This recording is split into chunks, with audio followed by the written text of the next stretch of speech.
Ya, dan harapannya apa? Bukan pada rezekinya. Ya, jadi jangan sampai motifnya cuma sekedar ke duniawi, kurang tepat.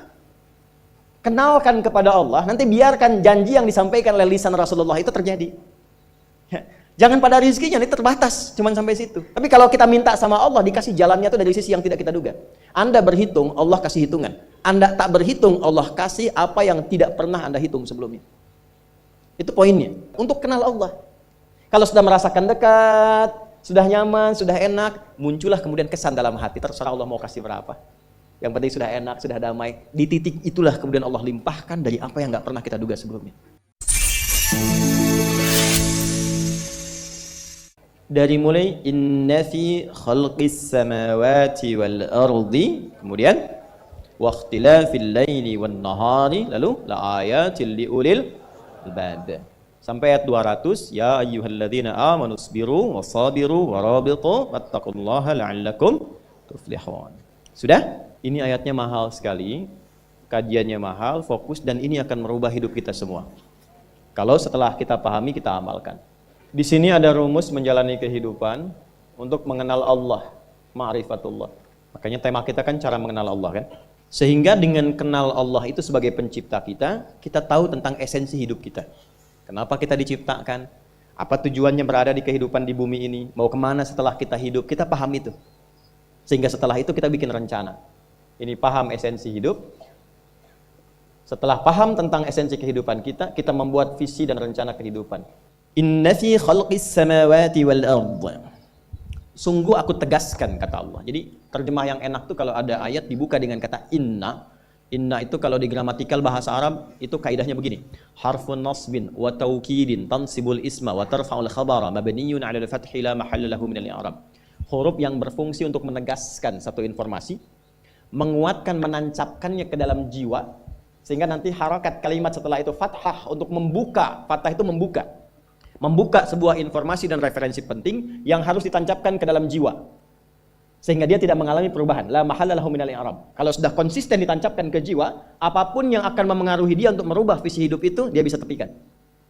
Maka terjemahan yang paling enak, inna fi khalqis samawati wal ard. Sungguh aku tegaskan, kata Allah.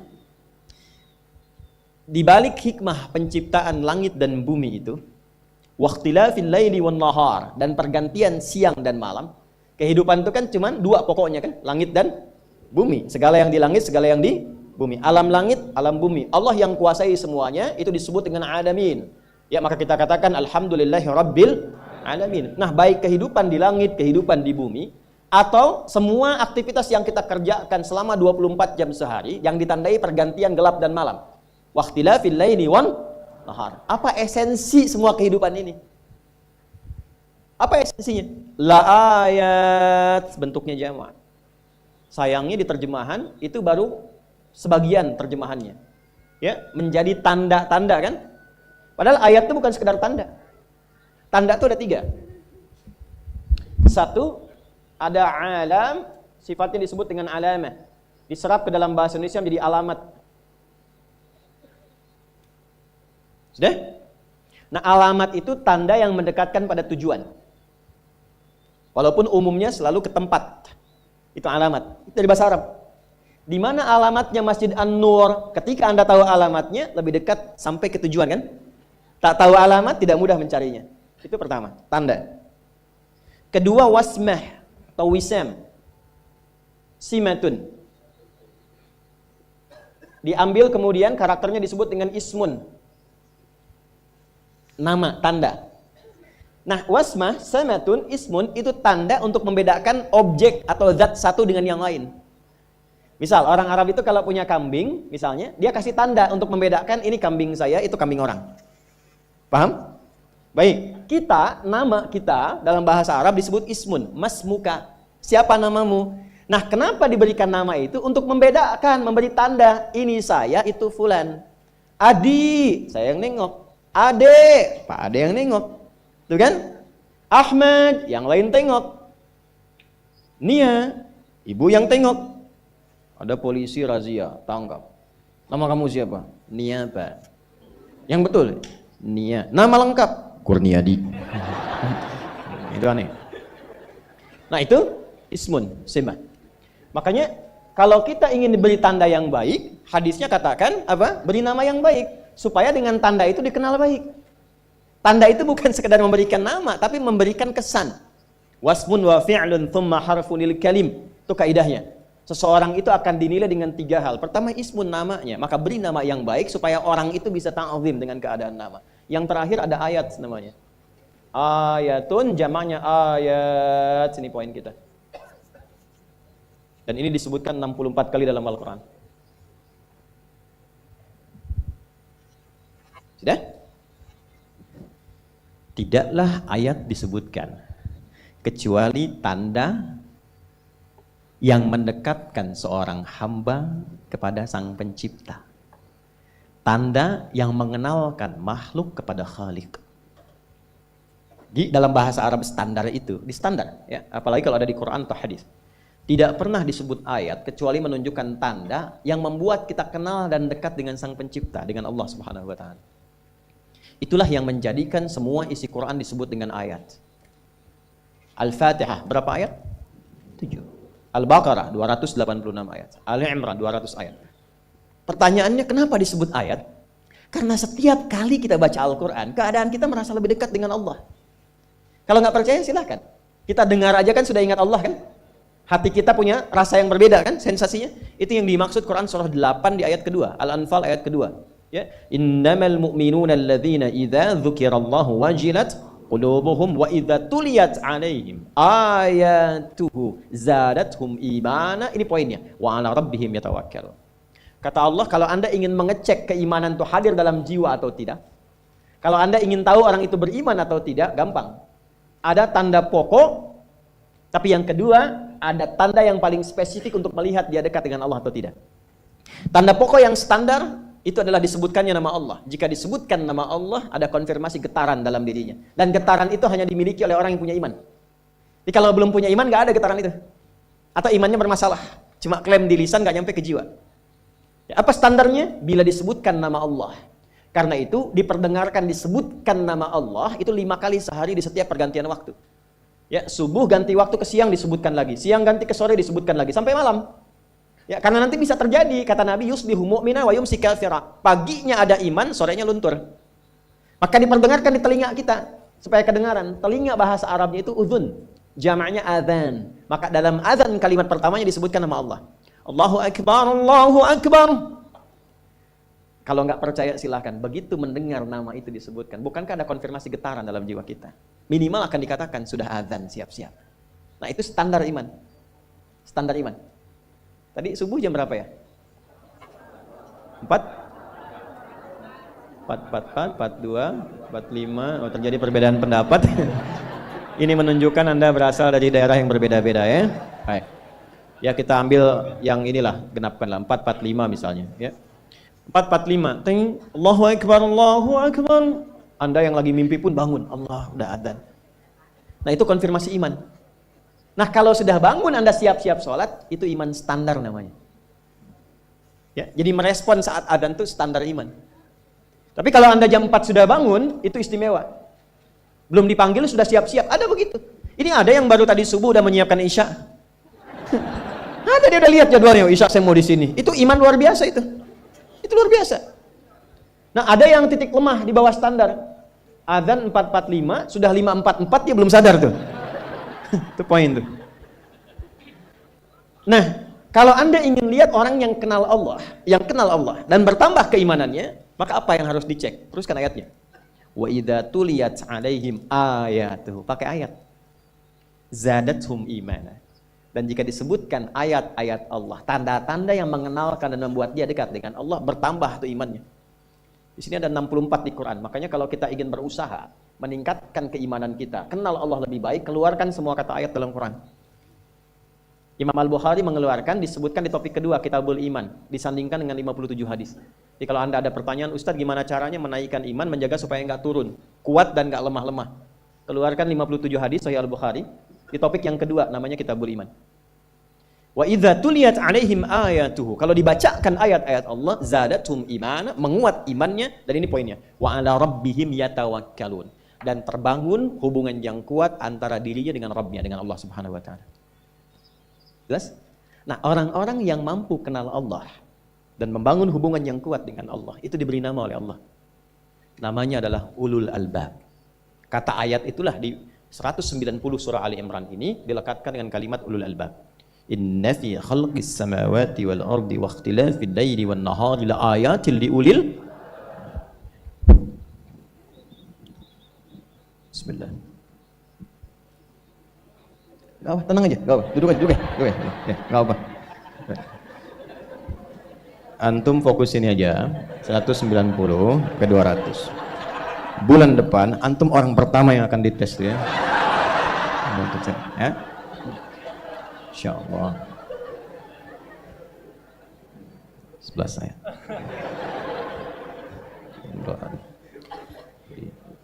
Jadi saya berusaha optimal supaya saat antum ditanya, saya nggak sempat bisa ngapus kemarin ya. Ya.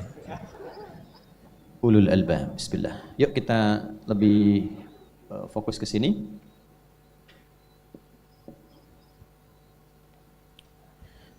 Yang paham esensi hidup itu cuma ini. Yang kenal Allah tuh ini. Ya. Yang tahu kenapa diciptakan, bahkan bukan hanya dirinya, dia tahu kenapa langit diciptakan. Bedanya begini, ulul albab itu.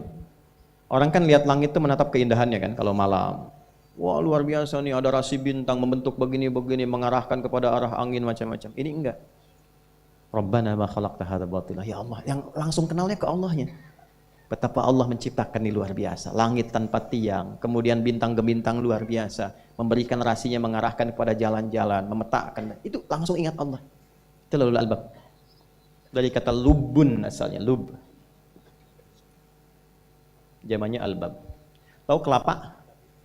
Kelapa ya.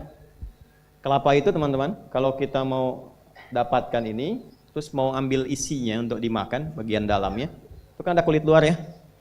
Ya. Setelah itu ketemu dengan batakonya ya, serabut kan. Setelah itu ini dikupas, ada daging kan, yang kerasnya dulu. Terus di tengah-tengah di bagian sini itu, ada yang lembut kan. Itu yang paling enak kan. Ya, makanya monyet tuh cari itu tuh. Kalau mau nyari kelapa, tangannya kan dijebak pakai itu kan. Cuman sayang karena monyet berpikirnya masih luaran. Makanya kalau esensi hidup itu orang tahu, substansinya yang ini. Dia paham yang harus dia kerjakan gini, dia akan pulang. Kalau kerja, dia paham apa yang harus didapatkan, bagaimana menggunakan itu, seperti apa menjalaninya. Itulah ulul albab. Dia lihat laut ingat Allah, lihat daratan ingat Allah, lihat kemudian ke langit ingat Allah, sehingga dia petakan, oh jalan hidup saya mesti begini. Itulah ulul albab. Tapi kalau cuma luaran, monyet juga bisa.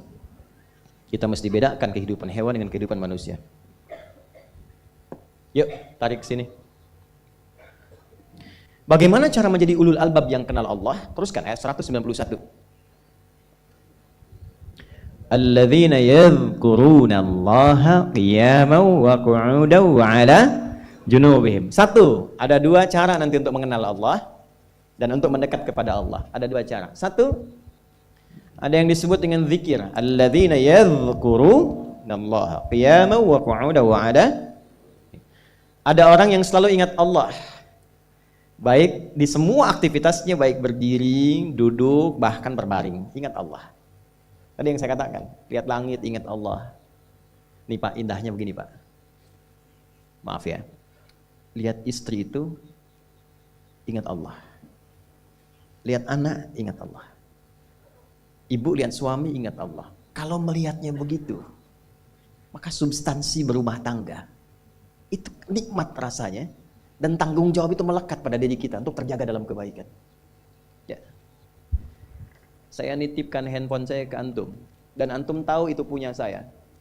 Ya, dan Anda mencintai saya misalnya, ta'zim di situ.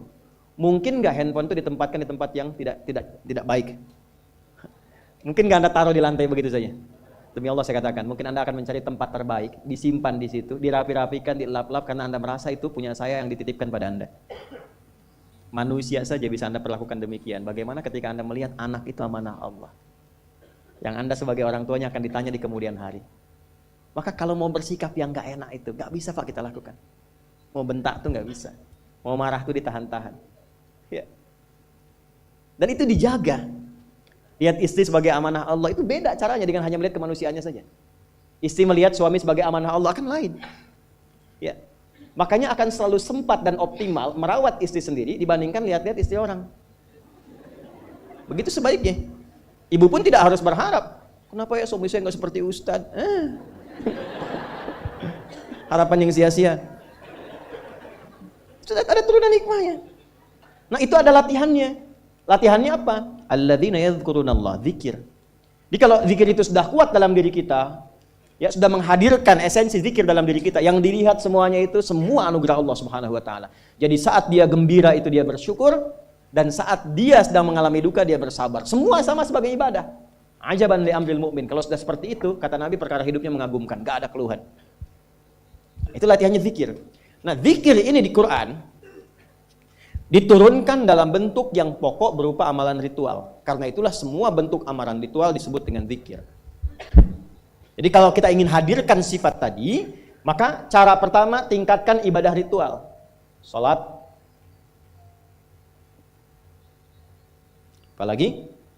Al-Quran.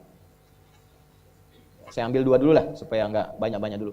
Yang pokok salat, yang kita lakukan tiap hari. Tinggal kuantitas dan kualitas kita tingkatkan. Maaf, lihat sini baik-baik. Salat itu di Al-Quran disebut dengan zikir. Dalilnya Quran surah ke-20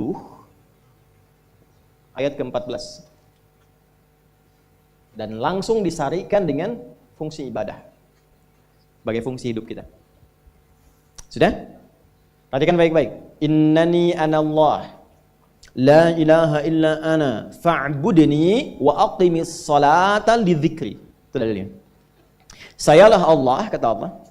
La ilaha illa ana, tidak ada Tuhan yang layak dipertuhankan dan layak disembah kecuali saya, Allah. Allah. Bagaimana kenal Allah sebagai Tuhan? Ya, yang layak disembah, yang harus dipertuhankan, kenalnya bagaimana? Mendekatnya bagaimana? Fa'budni, sembah saya supaya kamu kenal saya, dekat dengan saya, tahu saya. Bagaimana caranya? Wa aqimis shalah, tunaikan salat. Jadi kalau pengen dekat dengan Allah, terkoneksi kepada Allah, tersambung, punya sifat tawakal yang kuat, nih tingkatkan salatnya, tambah. Makanya tiap hari kita sholat 5 waktu itu untuk membangun konektivitas dengan Allah. Sebab kalau sudah dekat, aksesnya pun terbuka semua. Itu maksudnya. Anda dekat dengan pimpinan, akses di perusahaannya kan mudah untuk diakses. Ya kan? Kita punya kenalan yang kuat, yang punya sesuatu, aksesnya mudah dibuka. Kita kenal Allah dan dekat dengan Allah, apa yang sulit bagi Allah. Dan ini kita yakin. Nah sekarang Allah kasih jalan. Coba lihat orang-orang dulu. Ya. Mereka ketika akan melatih dirinya untuk tersambung kepada Allah, sholat semua, termasuk para nabi, rasul. Tapi dahsyatnya, ketika ada apapun dalam kehidupannya, yang sulit Allah mudahkan. Minta langsung dikabulkan. Dan sangat luar biasanya, seringkali terjadi mintanya lewat sholat. Nabi Zakaria itu kan dihukumi istrinya oleh medis itu menopause dan mandul. Maaf, nggak mungkin punya keturunan. Kapan mintanya? Dalam sholat. Mohon sama Allah. Dan itu dikabulkan. Dan diabadikan di Quran dengan surah yang sama, Ali Imran ayat 38 sampai 39. Hunalika da'a Zakaria rabbah qala rabbi habli min ladunka dzurriyyatan thayyibah innaka sami'ud du'a. Ya Allah, mereka mengatakan aku nggak mungkin punya keturunan. Mereka mengatakan istriku punya keterbatasan. Maka aku memohon kepadamu yang tidak punya batas dalam pemberian. Engkau yang maha mendengar. Kalau kepada yang maha mendengar doa saya tidak dikabulkan, mohon tunjukkan kepadaku lewat sholat ini ya Allah, dengan cara apa lagi dan kepada siapa kamu mesti memohon. Itu nggak nunggu lama, permohonan selesai turun jawaban ayat 39-nya. Fanadatul malaikatu wa huwa qa'imun yusalli fil mihrab. Turun malaikat mengabarkan engkau dapat kabar gembira akan punya anak, langsung namanya dikasih Allah Yahya. Annallaha yubasyiruka bi Yahya. Artinya hidup yang mustahil menurut manusia, lahir dari rahim seorang perempuan, maaf, yang divonis menopause dan mandul bayi yang hidup, kata Allah nggak ada yang mustahil, lahir dan terjadi itu. Yahya, John, lahirlah. Kapan terjadinya? Saat sholat. Karena itu saat dipanggil sholat, itu isinya tuh kan doa semua. Silakan nggak cek, isinya doa semua. Dari mulai takbir, sujud sampai salam, isinya doa semua. Itu konektivitas kita dengan Allah, minta. Kapan itu bisa terkabul dengan cepat doanya? Kapan selesai urusan kita? Kalau koneksinya bagus. Makanya disebutnya zikir, yang terhubung, yang nyambung. Semakin kenal, semakin dekat, semakin mudah. Kadang belum minta, sudah diberi. Ada yang orang belum berucap, Allah sudah berikan. Sehingga ketika menghadapi masalah yang sama, ringan. Bukan gak punya masalah. Akan dihadapi, diringankan oleh Allah. Masalah yang sama, ini sampai ribut, adu argumentasi. Orang ini cuma senyum selesai. Betapa banyak masalah kecil diargumentasikan jadi besar. Akhirnya problem. Tapi tidak sedikit masalah besar dihempaskan di atas sajadah. Ketika koneksinya dengan Allah itu kuat, tiba-tiba hilang seketika, selesai. Makanya Nabi Yakub kalau punya masalah, yang beliau lakukan apa? Dia bentangkan sajadahnya, dia sholat, dia mohon kepada Allah. Itu dilestarikan di Quran surah ke-12 Yusuf ayat ke-86. Aku tuh kalau sedang punya masalah apapun, yang aku bangun konektivitas dengan Allah. Innama ashku bathi wa huzni ilallah. Saya curhatnya cuma sama Allah. Ini Pak, ini bagian pertama. Nah, jadi kalau ingin semakin kuat, sampai ada masalah diringankan, mau kerja dibukakan pintunya, itu ada jenisnya. Yang pokok ada 5 waktu, 17 rakaat, yang detil itu ada pada sunnahnya. Dan itu hebatnya dalam Islam. Dijelaskan caranya, disebutkan tujuannya, dan diterangkan hikmahnya. Contoh, kita sekarang jam berapa? Jam 9.20. Di waktu saat ini ada waktu sholat disebut dengan sholat duha. Duha itu dibagi 3. Ada awal duha, penguat zikir, pengganti seluruh bagian zikir di tubuh kita, yang disebut dengan syuruk.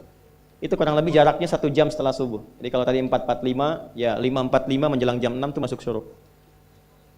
Setelah itu masuk ke jam 8 sampai ke kurang jam 10 itu pertengahan duha. Pertengahan duha. Apa fungsinya? Di antaranya mempermudah rizki. Di antaranya. Bilangannya berapa? 2 sampai 4 rakaat bisa dikerjakan. Ya, dan harapannya apa? Bukan pada rizkinya. Ya, jadi jangan sampai motifnya cuma sekedar ke duniawi, kurang tepat. Kenalkan kepada Allah, nanti biarkan janji yang disampaikan oleh lisan Rasulullah itu terjadi. Ya, jangan pada rizkinya, ini terbatas, cuma sampai situ. Tapi kalau kita minta sama Allah, dikasih jalannya itu dari sisi yang tidak kita duga. Anda berhitung, Allah kasih hitungan. Anda tak berhitung, Allah kasih apa yang tidak pernah Anda hitung sebelumnya. Itu poinnya. Maka lakukan sholat, dekati, itu yang disebut sholat duha. 2 rakaat, tambah lagi 2, untuk kenal Allah. Kalau sudah merasakan dekat, sudah nyaman, sudah enak, muncullah kemudian kesan dalam hati, terserah Allah mau kasih berapa. Yang penting sudah enak, sudah damai. Di titik itulah kemudian Allah limpahkan dari apa yang gak pernah kita duga sebelumnya. Tiba-tiba keluar, kok ada telepon, dapat proyek, dapat macam-macam. Tapi tujuan sholatnya bukan untuk proyeknya. Buat kenal Allah, ulul albab ini. Kalau cuma pengen lancar, baru serabutnya. Kalau cuma pengen lulus proyek, itu baru daging luarnya. Ulul albab itu kenal Allahnya, sehingga dia tahu akses intinya tuh itu. Itu poinnya. Dan gak mahal. Emang kalau sholat duha di Anur bayar Pak? Pakai biaya. Tuh, baiknya luar biasa. Sudah? Itu satu. Kalau mau lagi misalnya, ini yang paling dahsyat nih. Dibimbing kita sampai ke posisi terbaik di apapun itu. Jadi ayah terbaik, ibu terbaik. Ya, jadi karyawan strategis, di militer terbaik. Terbaik tuh gini, di tempat terbaik yang memuliakan tuh makom namanya. Makanya kuburan sering disebut makam kan? Ya kan? Maksudnya apa? Maksudnya Anda selama hidup berkaryalah yang baik, ibadah yang benar, sehingga Anda wafat pun terhormat. Ya, kata makom itu pertama kali di Al-Baqarah ayat 125, makom Ibrahim. Ya. Ketika Allah sampaikan dalam Al-Qur'an, didapatkan di situ makom Ibrahim, wa idz ja'alnal baita matsabatan lin-nasi wa amna wattakhidhu min maqami Ibrahim. Makanya kalau kita tawaf, itu dari mulai Hajar Aswad kan sampingnya dekat sekitar 5 meter ada makam Ibrahim kan? Itu tapak kaki pertama beliau meninggikan pondasi Ka'bah dan di situ diabadikan kemuliaannya sampai beliau wafat. Dikenal sampai sekarang. Ya, setelah sekian abad. Jadi kalau kita ingin terhormat dan masih dikenang sampai kapanpun, itu makom namanya. Tapi ada cara yang lebih hebat. Anda di posisi itu, lawan pun mengakui memang Anda yang pantas ada di situ. Itu namanya makom mahmudah. Makom mahmudah. Siapa yang bikin urutan 100 tokoh paling berpengaruh di dunia? Siapa? Saya tanya, yang nulis siapa namanya? 100.000? 200.000?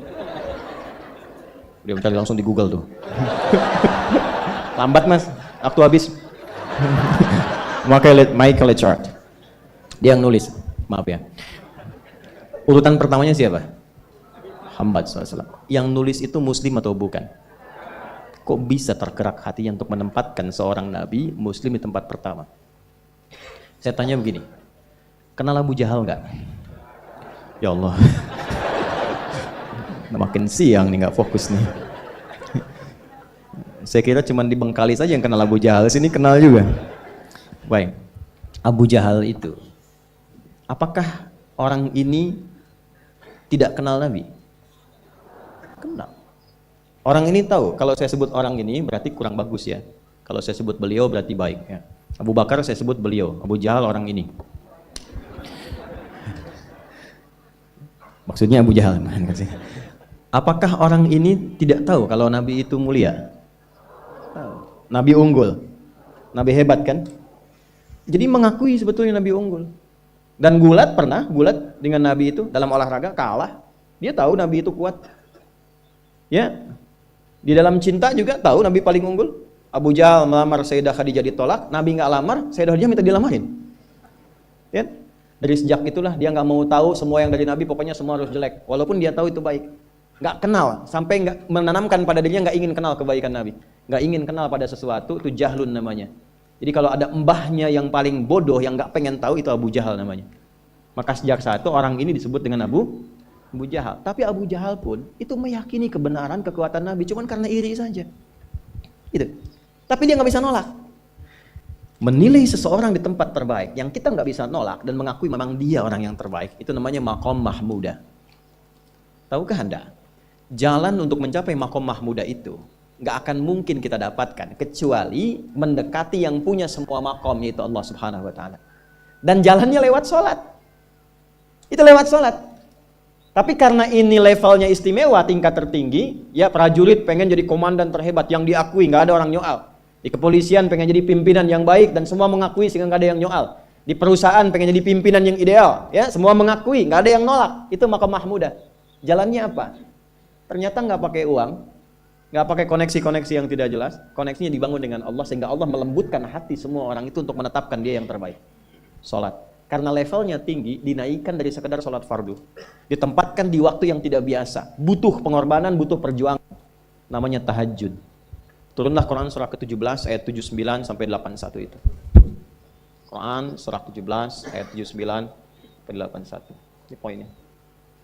Wa minal laili fatahajjad bihi nafilatan laka asa ayyab'atsaka rabbuka maqaman.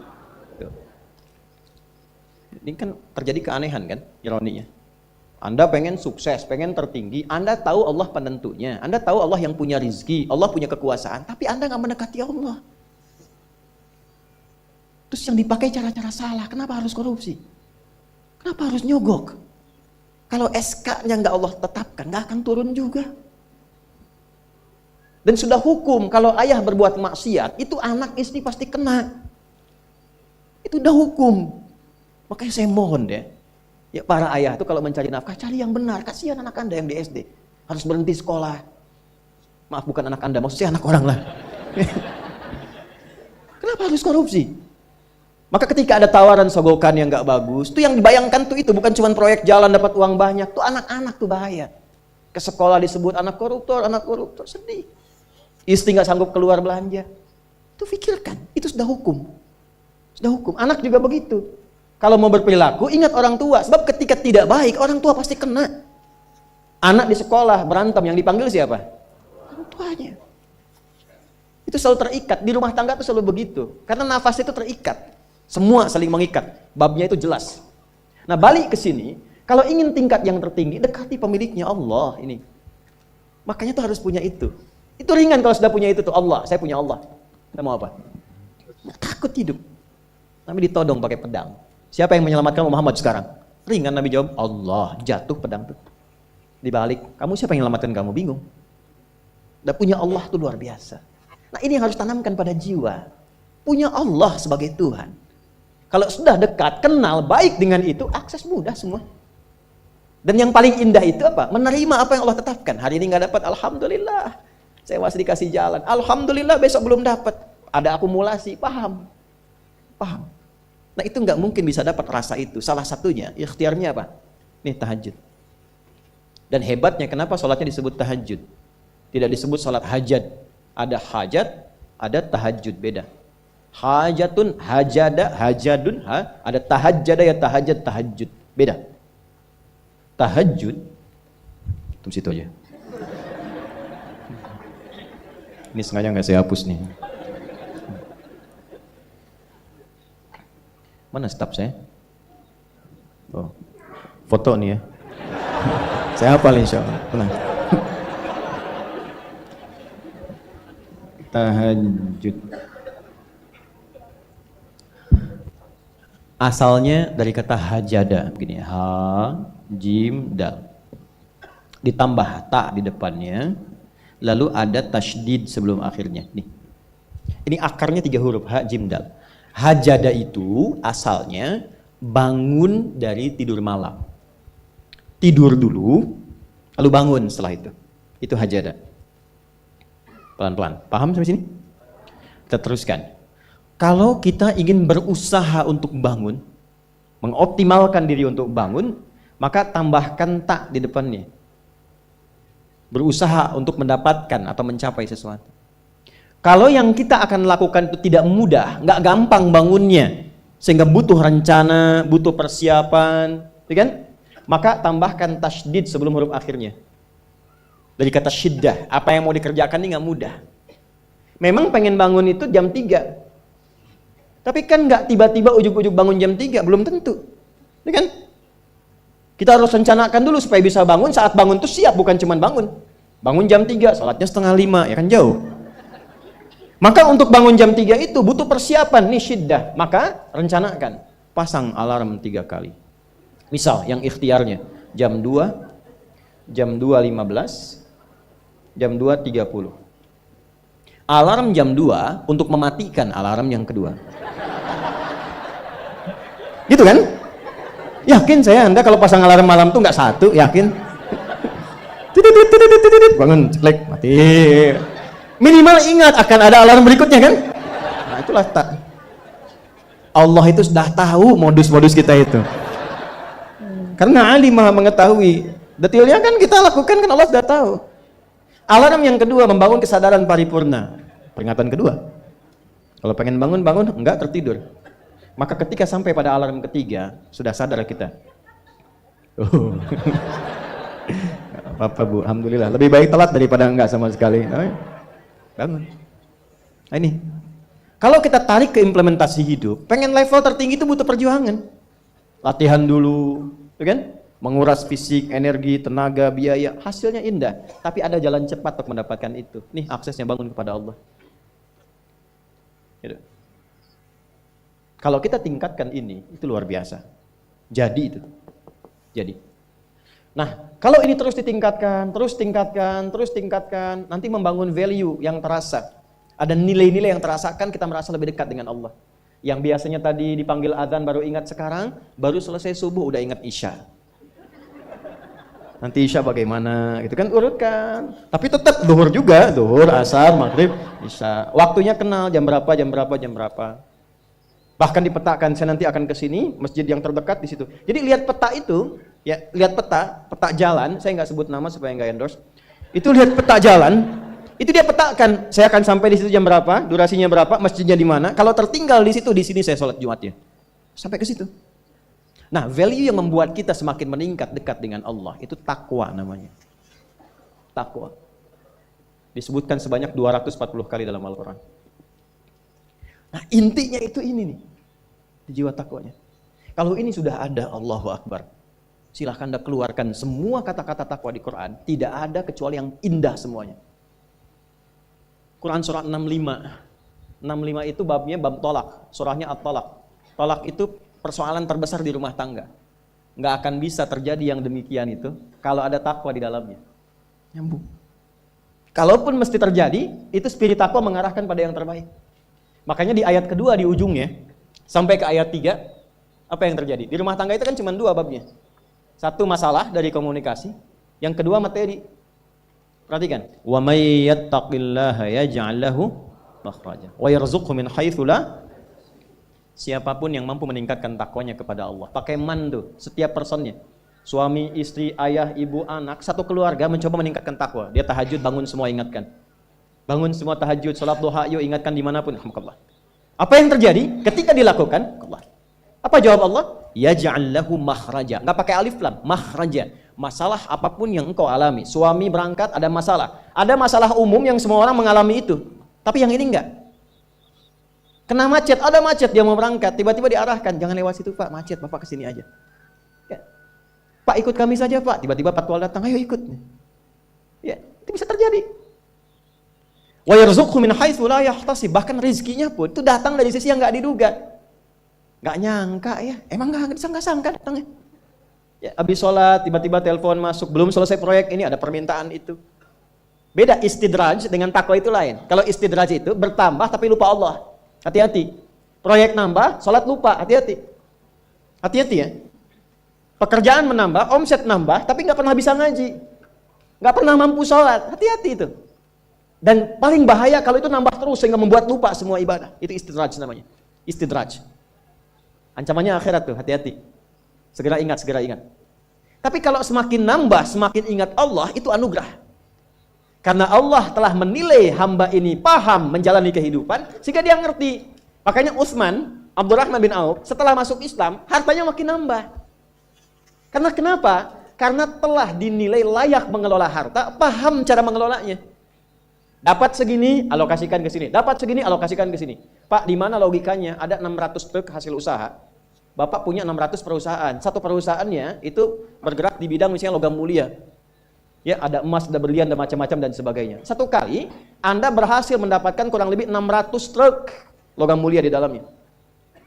Mau datang kemudian ke tempat Anda di jalan. Tiba-tiba apa yang terjadi? Ada komen tetangga kepada Anda. Misal, komennya nggak langsung, cuma ke teman tetangga Anda dengar. Waduh, Pak Asep hisabnya luar biasa kayaknya.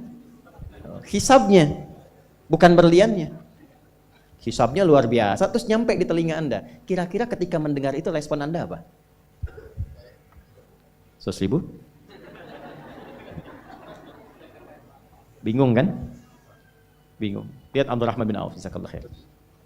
Datang 600 kafilah pakai unta. Isinya semua emas, berlian, perak, macam-macam. Heboh Madinah, bum bum bum bum bum bum bum. Tiba-tiba Sayyidah Aisyah komen radhiyallahu ta'ala anha. Beliau kan yang terdekat dengan Nabi, satu istri Nabi SAW. Jadi kalau sudah ring satu Nabi, ada yang komen, kita tuh cuma 3 sikapnya. Like, share, and subscribe. Gak usah ikut komen lagi. Sukai, share, subscribe. Ikuti jalannya. Apa komennya? Secara singkat, al-kamakalat. Aku pernah mendengar Nabi SAW mengatakan, Abdurrahman bin Auf itu agak lambat hisabnya. Ya, selambat-lambatnya cepat juga dibanding kita kan? Ya? Maksudnya apa? Ingin menggambarkan betapa banyak kekayaannya. Scan, checklist, semua. Ketika mendengar komen itu, apa kata Abdurrahman bin Auf? Saya jadikan semua yang baru datang itu saya sedekahkan semua untuk orang Madinah. Supaya mempercepat hisabnya itu. Saya sedekahkan semua. Bisa nggak begitu? Coba lihat handphone antum itu.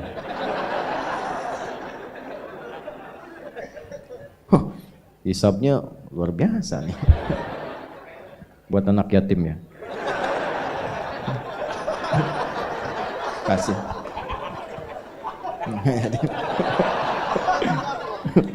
Antum yatim itu kalau belum balik. Ini udah bisa nyari sendiri. Dari perjalanan yatim tuh butuh perhatian, banyak di luar anak-anak yang masih butuh perhatian. Buat yatim ya. Nah, mudah. Ini benar. Nah, itu yang maksud saya katakan, itu nggak mudah. Tapi kalau kita diberikan anugerah oleh Allah, pandai mengelola sesuatu sesuai dengan kehendak Allah, ini kasih semua. Ilmu dikasih. Ya, kalau ingin percepatan pengetahuan, teman-teman yang masih belajar di kampus dan sebagainya, saya kasih rahasia ya, dan ini saya praktekkan. Saya sejak khususnya, saya ditalakikan doa oleh ibunda kami, tapi saya optimalkan prakteknya saat di pesantren. Ini rahasia di antara kita saja ya, saya kasih tahu nih. Dari Quran.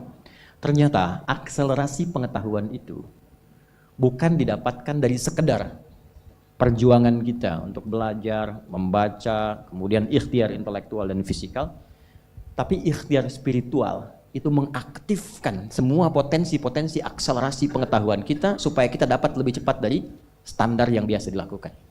Itu ada rumusnya di Quran surah kedua Al-Baqarah di akhir ayat 282.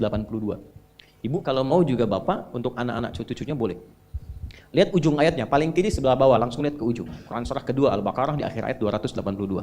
Wattaqullah wa yu'allimukumullah. Wattaqullah, tingkatkan takwamu kepada Allah. Bangun akses. dengan Allah. Yang maha punya pengetahuan siapa? Allah. Karena itu disebut alim kan? Ya kan? Kalau kita aksesnya kuat, wa yu'allimukumullah, Allah langsung yang mengajarkan kepada kita bahan-bahan pengetahuan itu. Bukan nggak belajar, bukan, tetap belajar. Tapi yang terjadi apa? Ketika dalam belajar itu tahajudnya meningkat, duhanya meningkat, rawatibnya meningkat, Allahu Akbar. Dan dilakukan karena Allah, bukan karena pengetahuannya. Lillah. Itu baru dengar satu kalimat, kita paham arahnya mau kemana. Dan belajar apapun cepat. Itu yang terjadi. Imam Al-Bukhari, dengan ingatan yang kuat tadi, jangan dikira itu hampa begitu saja, belajar dapat, tidak. Itu dari mulai ayah ibunya. Ya, bahkan nanti saat lahir, kedua tahun ayahnya meninggal dunia, ibunya single parent, tapi ibunya nggak berhenti mendekati Allah. Usia 4 tahun matanya buta. Buka Fathul Bari itu, jilid pertama. Itu buta Al-Bukhari itu matanya. Dan butanya permanen. Permanen, medis mengatakan nggak mungkin. Apa yang terjadi? Ibunya tidak putus mendekati Allah. Beliau punya mihrab, tempat khusus untuk bermohon. Walaupun sehamparan sejadah. Itu Allahu Akbar. Ini kisah nyata. Salatnya, doanya, sujudnya, dan Allah ganti penglihatan yang tak tampak di fisik itu dengan tajamnya mata hatinya. Al-Bukhari punya keunggulan dari amaliyah ibundanya asalnya, mengalir kepada anaknya, itu kalau diperdengarkan apapun seketika langsung ingat dan sulit lupa. Al-Bukhari. Langsung ingat. Dan tidak cukup sampai di situ. Begitu berangkat kemudian ke Kutab, tempat belajar Quran pertama, usia masih kecil, belum balik, sekitar 4-5 tahun. Dituntun oleh asisten rumah tangganya, itu sampai ke tempat belajar, yang lain senior, beliau masih kecil sendiri. Gurunya membacakan surat Kahf, syekhnya. Begitu selesai, iseng nanya, man hafidh, siapa yang sudah hafal? Itu anak kecil yang tak melihat pandangannya, kata orang disebut dengan buta, dia angkat tangannya mengatakan, hafidhtu an dhahril qalbi. Saya sudah hafal, Syekh, dalam kepala saya, bahkan dalam hati saya. An dhahril qalbi. Jadi hafalan yang benar itu hafal di dalam kepala. Hafal di luar kepala, belum hafal. Saya sudah hafal Ustaz, di luar kepala, oh belum hafal. Hafidhtu an dhahril qalbi. Di tes maju, ta'ala ya Bunai datang. Begitu maju ke depan, maaf, bukan sekedar hafal, tajwidnya, mahrajnya, sifat hurufnya sama persis dengan syekhnya. Maka syekhnya berkata, minal an aw kama qala tadrusul hadis. Nah, mulai sekarang engkau belajar hadis ya. Karena Quran itu Allah jamin langsung mudah dihafal, gampang sekali. Ya, Quran surah 54 ayat 17, 22, 32, 44 kali Allah sebutkan, walaqad yassarnal Qur'ana lidzikri fahal mim. Aku telah jadikan Quran mudah dihafal. Adakah di antara Anda tertantang untuk menghafalkannya? Gampang, tapi hadis gak ada. Itu saking senangnya pulang ke rumah. Digandeng oleh asistennya yang langsung dipanggil ibunya. Umi. Ya, datang. Kata. Tadi saya dipanggil Syekh. Saya diminta begini, saya sampaikan. Oh, Syekh mengatakan begini, Umi. Kamu sekarang belajar hadis ya? Umi, mulai hari ini saya pengen belajar hadis. Ibunya tersentuh dalam jiwanya, tapi melihat seakan ada keterbatasan di anaknya. Beliau katakan, "Aw kama qalat ya bunayya, iktafi bil Qur'an tsumma al hadis." Aw kama qalat, nah, Quran dulu ya, setelah selesai baru hadis. Maksudnya supaya enggak banyak beban.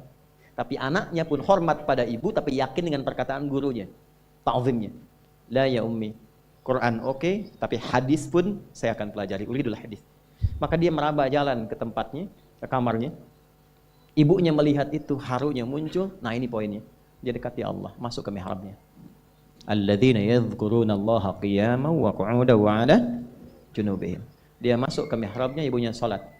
Dalam salat itu ditumpahkan dalam sujudnya mohon kepada Allah untuk dibuka kembali pandangan Al-Bukhari. Nama asli Al-Bukhari itu namanya Muhammad.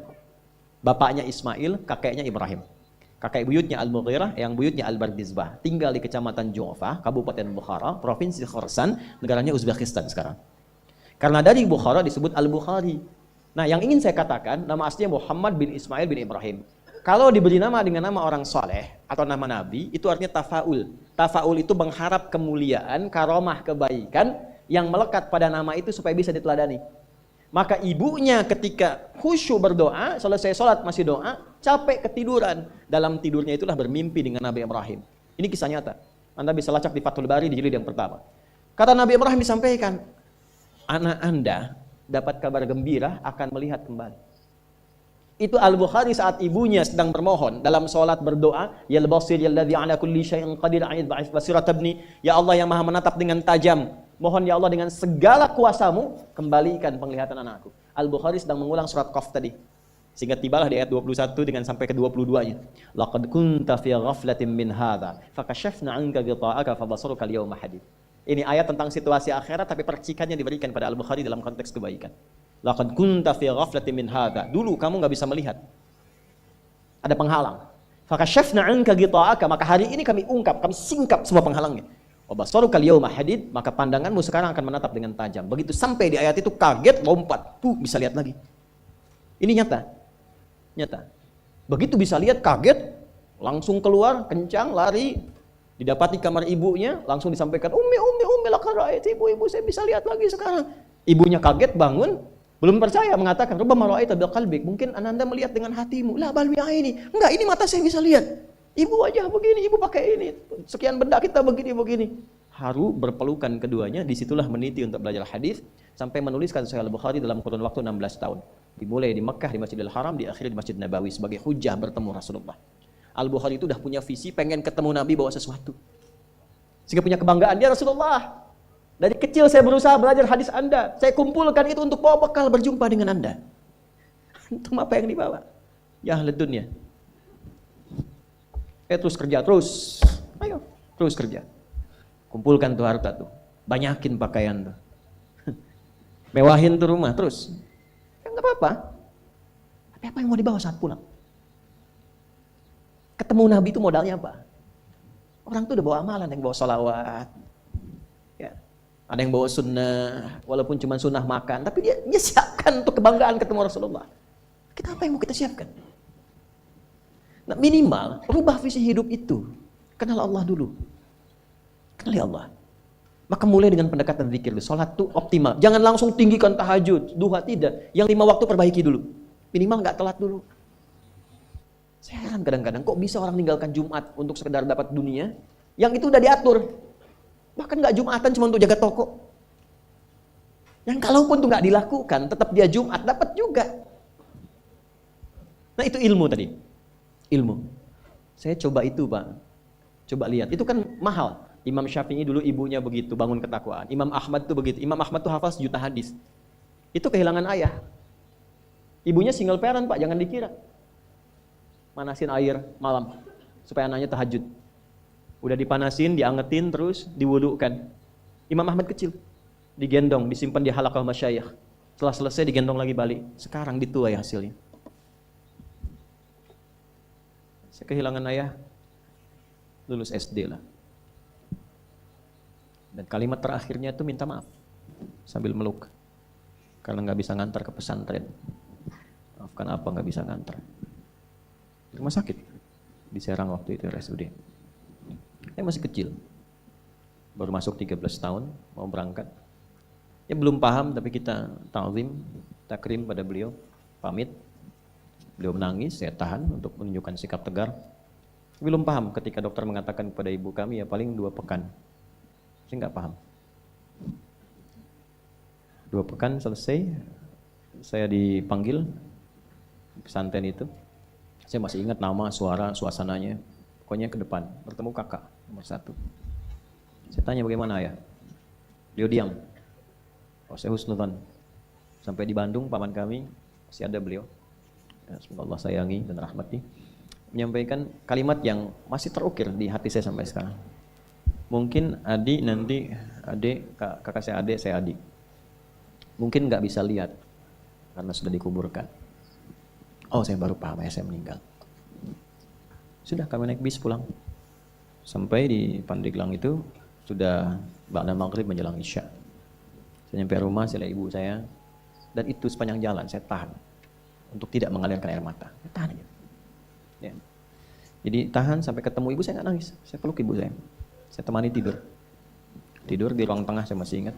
Kemudian mimpi melihat ayah pakai kemeja biru, terus senyum, dadah, oh sudah selesai. Tapi setelah itu besoknya kita temukan mushaf tuh, saya mau bicara Quran. Saya mengharap satu hal yang nggak mungkin saya bisa lakukan lagi dalam dunia yang hidup. Artinya saat kita punya sesuatu untuk memberi atau mungkin cuma mijitin atau apa, sosoknya sudah nggak ada. Maka saya hanya bisa menggantungkan harapan kebaikan kepada yang Maha menguasai segala hal. Maka diikhtiarkan lewat Quran. Masuk, saya lihat semua ruangan itu, ruangan kisahnya, candanya, harunya, macam-macamnya. Saya temukan mushaf saja.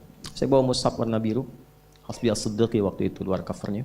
Menghadap ke kiblat, saya cuma minta, ya Allah, mohon jadikan setiap huruf yang saya baca dari Quran ini atau saya hafalkan menjadi cahaya untuk ayah saya di alam kuburnya, menjadi pahala yang mengalir untuk kedua orang tua saya. Itu saya baca, baru saya menangis. Yang sebelumnya saya tahan, saya tumpahkan. Itu lillah tuh, untuk Quran. Bagaimana caranya saya pengen mencintai Quran, dekat dengan Quran, lillah untuk itu. Itu yang saya baca, selesai baca Quran itu nggak keluar-keluar, nggak hilang. Dari situ kemudian Quran itu sampai posisinya, sampai ini. Saya nggak pernah menghafal Quran, pengen tahu, oh ini posisinya di sini hanya untuk menunjukkan hafal ini. Tidak, nggak ada tuh. Datang, sudah hadir, sudah ada. Lalu saya tirakati thariqah maksudnya, lewat syar'i itu, untuk mendekati Allah terus, lewat sholat. Pulang ke pesantren tingkatkan sholat. Nggak tinggal pokoknya rawatib, nggak tinggal tahajud, bangun malam. Jam 4 tuh biasanya kayu itu sudah dibunyikan, pembina masuk, teng setengah jam sebelum subuh sudah pada bangun semua. Saya jam 2 bangun, mandi semua, siap-siap sholat. Nggak tahu apa yang terjadi. Terjadi perubahan sejak saat itu. Dari mulai suasana, keadaan, ketenangan, kedamaian, kenyamanan, dan semua aspek yang nggak pernah saya alami dan nggak saya duga sebelumnya. Bapak Ibu, kalau saya sholat nih, yang lain hari Selasa khususnya, Selasa itu waktu daging, paling enak makanan di pesantren. Hari Selasa. Yang lain biasanya telurnya kalau dadar dibagi 4, tipis-tipis, kasih kecap, kasih kerupuk. Pagi. Hari Selasa istimewa karena daging, walaupun biasa.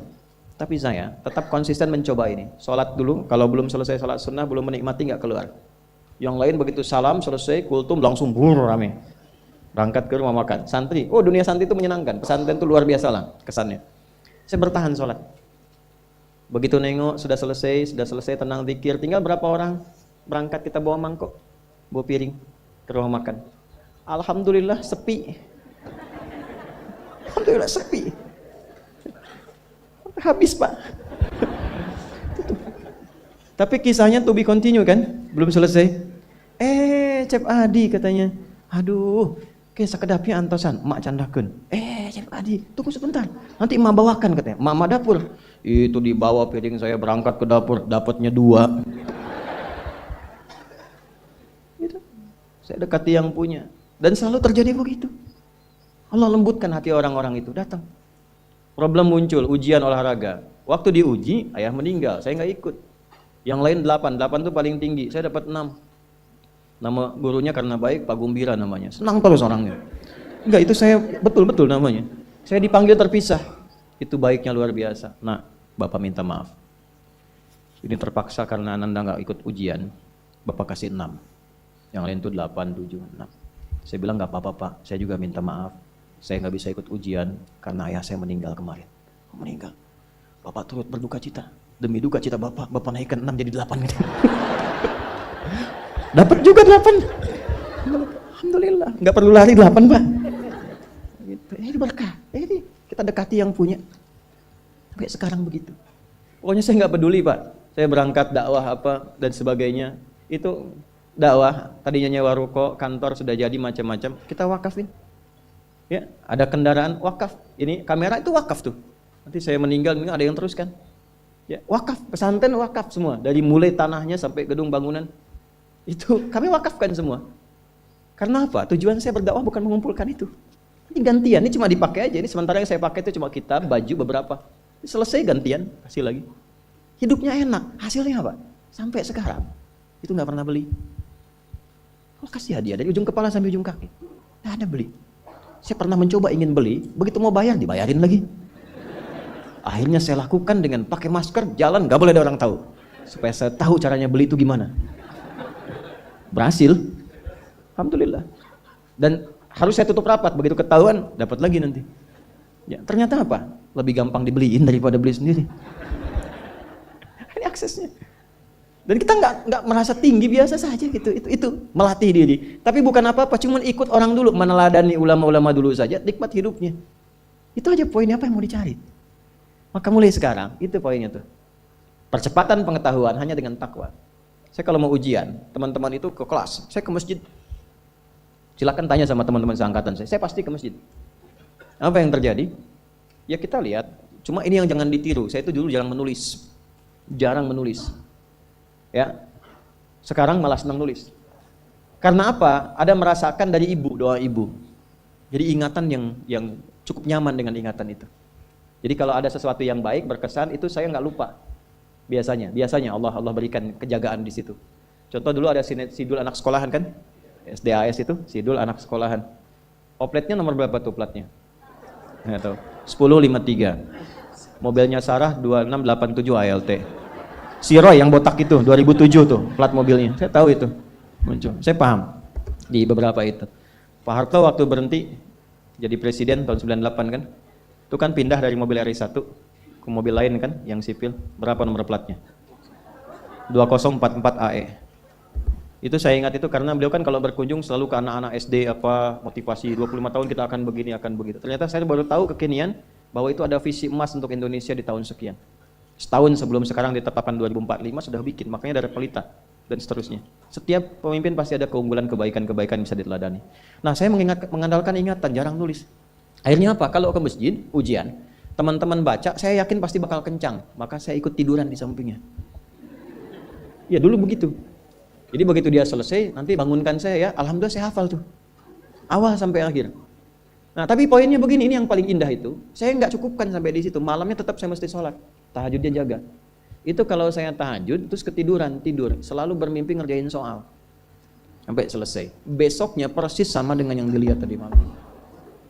Hampir tiap ujian. Tapi saya nggak pernah lihat wajah antum tuh, tetap antum berlaku bulan depan.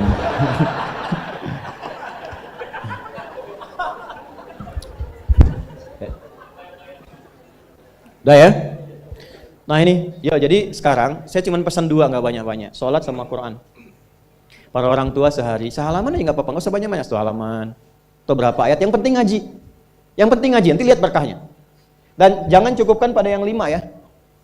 Ya ini bukan hukumnya wajib, bukan. Yang wajib tetap 5 waktu. Kalau bisa naikkan, walaupun mungkin 2 rakaat malamnya, witir 1 rakaat, atau duha ambil salah satu, rawatib misalnya, itu konsisten kan? Istiqomah di situ. Nanti lihat apa yang terjadi. Demi Allah saya katakan, kalau mau coba tuh gini ya. Hari ini Anda baca 1 halaman Quran. Salat tambah. Besok naikkan 2 halaman. Nanti lihat keberkahan hari ini dengan besok pasti terjadi perbedaan. Setiap Anda baca lebih banyak akan terjadi perubahan kehidupan di hari itu. Gak percaya silahkan. Karena yang jamin langsung pencipta kita. Begitu kita dekati Quran, kehidupan akan berbeda. Begitu konsisten sholat, akses dibuka. Nah kalau ini sudah dilakukan dengan baik, muncullah jalan yang kedua. Jalan inilah yang diberikan tandanya lewat surat An-Naba. Ini baru kita nyambung ke An-Naba setelah 2 jam. Apa itu? Yang pertama itu jalan zikir, alladzina yadhkuru tadzakur. Yang kedua jalan tafakkur. Wa yatafakkaruna fi khalqis samawati wal ardh. Rabbana ma khalaqta hadza batila subhanaka faqina. Benar. Yang pertama tadzakur dengan zikir, bentuknya amaran ritual. Yang kedua tafakkur, menjadikan semua objek kegiatan lillah. Wa yatafakkaruna fi khalqis samawati wal ardh. Kalau zikirnya sudah mantap, maka dampaknya ada ke fikir. Karena fikirannya akan dibimbing oleh jiwanya. Maka dia merencanakan semua kegiatannya bukan hanya untuk difikirkan, tapi juga dizikirkan, diniatkan untuk mendapat ridha Allah, untuk melancarkan visi hidup dia sampai pulang. Makanya kalau Anda baca sampai ayat 200, itu lengkap sekali. Jangan cuma dunia, nanti ke akhirat bagaimana, dihisab bagaimana, ini ada ancaman neraka kalau nggak siap bekal. Teruskan coba ayatnya. Ya wa yatafakkaruna fi khalqis samawati wal ardi rabbana ma khalaqta hadza batila subhanaka faqina rabbana innaka man tudkhilin nar faqad akhzaita wa ma lidh-dhalimin min. Ini yang nggak punya visi hidup, yang hidupnya bukan tadzakur, bukan tafakkur. Silahkan kata Allah, tapi innaka mayyit, kamu akan meninggal. Silahkan kumpulin harta, naikin jabatan, nyogok, suap, silahkan aja, pilihan. Tapi Anda terancam, pulang dalam keadaan hina. Innaka man tudkhilin nar faqad akhzaita. Makanya kita bertekad, ya Allah bimbing hamba supaya pulang gak hina. Gak mau hamba dihinakan di hari kiamat. Sekarang kita salah, yang lihat 1-2 orang atau bisa disembunyikan. Di hari kiamat diungkap, semuka langit dan bumi tahu siapa Anda. Saya ini masih banyak aibnya, cuma Allah tutup. Tapi di akhirat tuh semua kalau nggak kita tutupi sekarang dengan Allah, dibuka. Maka selesaikan semuanya. Setelah itu apa? Rabbana innana sami'na munadiyan yunadil imani an aminu bi rabbikum mana itu kezikir. Ya Allah, kami sadar selama ini kami berusaha, bekerja, beraktivitas, belajar, ada yang salah arah nih. Kami cukupkan untuk dunia saja, padahal kami sadar setelah dunia ini masuk ke alam kubur, setelah alam kubur dah hisab. Cuma dua akhirnya, surga atau neraka. Saya sadar ya Allah, saya akan rubah visi hidup saya mulai hari ini. Saya siapkan aktivitas kehidupan saya bukan cuma untuk dunia, tapi visinya sampai akhirat. Gimana Allah ridha? Pekerjaannya tetap. Anda tetap di kantor juga, yang di militer-militer, di kepolisian-polisian, yang kerja-kerja, yang bertani-bertani. Cuma visi hidupnya apa? Sudah sampai akhirat. Gimana caranya kerja, tidak menyakiti orang, tidak menipu, tidak menyogok, sholat masih terjaga, baca Quran masih bisa dilakukan. Toh meninggal juga. Kalau Allah berikan, saya tata. Dapat harta, belajar fikih harta. Belajar. Sehingga tahu mengelolanya. Oh, ini untuk keluarga, Quran surah 4 ayat 34. Oh, ini yang zakat, Quran surah 9 ayat ke-60. Ini yang infak, Quran surah kedua ayat 215. Ini yang umum, Quran surah kedua ayat 261. Keluar semua. Sehingga saat mendapatkan harta itu, sudah paham kemana ditempatkan. Saat hisab ditanya, dari mana didapatkan, kemana kamu keluarkan? Jawabnya ringan. Ya Allah, Engkau yang maha mengetahui. Aku dapatkan dengan seperti ini, aku keluarkan sesuai dengan perintahmu. Dibuka filenya, tampakkan, CCTV dibuka, keluar. Benar. Checklist, ping. Udah, cepat masuk surga. Ya Allah, Engkau maha tahu. Dari mana aku dapatkan? Kemana aku keluarkan? Buka filenya, keluar. Pepeo, salah. Neraka. Hidup coba begitu.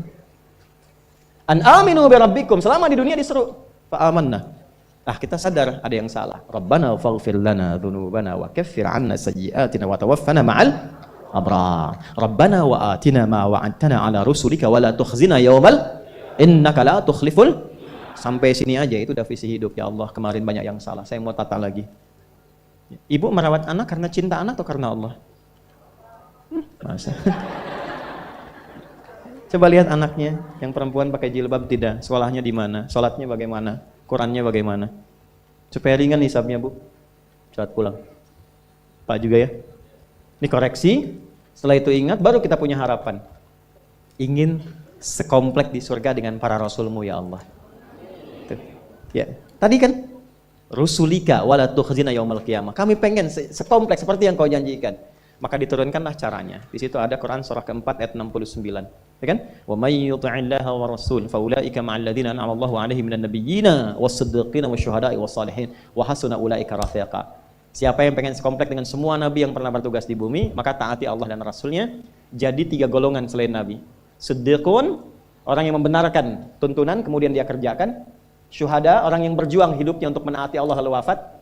Shalihin, jadi orang soleh, yang penting jaga konsisten dalam kebaikan.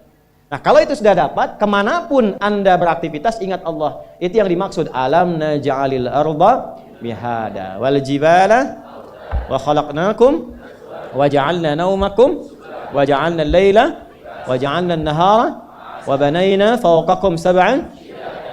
Perhatikan baik-baik, itu runtut semua. Jadi Anda yang kembali riset, lihat gunung, yang di geologi, yang ditambang, yang apa, ingat Allah. Sehingga nggak mungkin nambang sembarangan. Ya kan? Kemudian apalagi yang bekerja siang malam, siangnya bekerja, ingat Allah. Rebahan berbaring, wa ja'alna laila libasa, ingat Allah.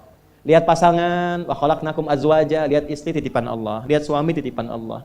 Maka bikin pikiran, direnungkan sampai hari kiamat. Makanya nanti sampai ayat 40 itu suasana hisab.